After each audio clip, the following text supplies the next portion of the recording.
اولاد اور بھائی بہن کے بارے میں آپ صلی اللہ علیہ وسلم کی شکشہ، ماں باپ اور اولاد کی آپسی محبت۔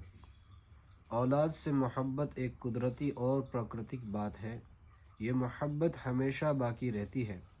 دوسری طرف اولاد کی محبت ماں باپ سے بڑے ہونے کے بعد کم ہو جاتی ہے۔ خدا کا سسٹم اور نظام بھی اسی طرح ہے۔ جب اولاد بال بچوں والی ہو جاتی ہے تو نیچرل ان کی محبت بڑھ جاتی ہے اور ماں باپ کی طرف جھکاؤ کم ہونے لگتا ہے، لیکن ماں باپ کے ساتھ ایسی کوئی مجبوری نہیں ہوتی، اس لیے ان کی محبت آخر تک باقی رہتی ہے۔ پیارے رسول صلی اللہ علیہ وسلم نے خود بھی اولاد سے محبت کی اور دوسروں کو بھی محبت کرنے کے لیے کہا۔ پیارے رسول ایک بار حضرت حسن اپنے نواسے کو چوم رہے تھے، پیار کر رہے تھے۔ ایک سردار اقرع بن حابس نے یہ دیکھ کر کہا، میرے 10 بچے ہیں مگر میں نے ان میں سے کسی کو نہیں چوما۔ پیارے رسول نے فرمایا، جو مہربانی اور دیا نہیں کرتا اس پر بھی دیا نہیں کی جاتی۔ اولاد میں برابری کا برتاؤ کرتے۔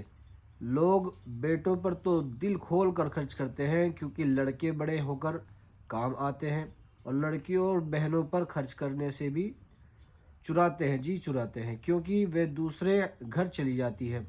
کبھی ایک بچے سے ادھک پیار ہوتا ہے تو اس پر زیادہ دھیان دیتے ہیں اور دوسروں کے ساتھ برابری نہیں کرتے۔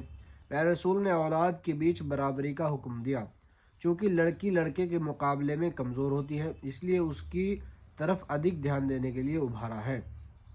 آپ نے فرمایا، جس کے 3 بیٹیاں یا 3 بہنیں ہوں یا 2 بیٹیاں یا 2 بہنیں ہوں، ان کو اچھی طرح پالے پوسے اور ان کے بارے میں اللہ سے ڈرتا رہے، یعنی ان پر انیائے نہ کرے، تو ان کو جنت ملے گی۔ ایک حدیث میں ہے، ان کی اچھی طرح پرورش کرنا دوزخ کی آگ سے بچنے کا ذریعہ ہے۔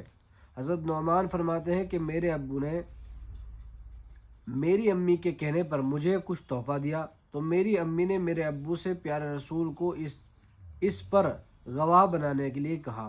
ابو کے کہنے پر پیارے رسول نے پوچھا، کیا آپ نے اپنے اور بچوں کو بھی اتنا ہی گفٹ دیا؟ میرے ابو نے کہا، جی نہیں۔ پیارے رسول نے کہا، اللہ سے ڈرو اور اپنی اولاد میں برابری کا سلوک کرو۔ بڑے بھائی کے بارے میں آپ نے فرمایا، بڑے بھائی کا حق چھوٹے بھائی پر ویسا ہی ہے جیسا باپ کا حق بیٹے پر۔ اولاد کی موت پر رونا۔ پیارے رسول اولاد سے بڑی محبت کرتے تھے۔ جب آپ کے بیٹے ابراہیم کا انتقال ہوا تو پیارے رسول کی آنکھوں سے آنسو بہنے لگے۔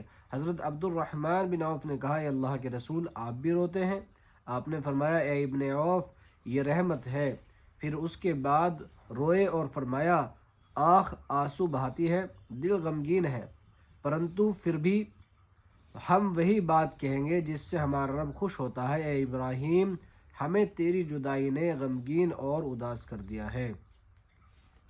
نوٹ کرنے والی بات ہے، پیارے رسول کے آنسو بہانے سے پتہ چلا کہ رنج اور دکھ کے سمے آنکھوں سے آنسو آ جانا اور رو دینا صبر کے اگینسٹ نہیں ہے، صبر کے خلاف نہیں۔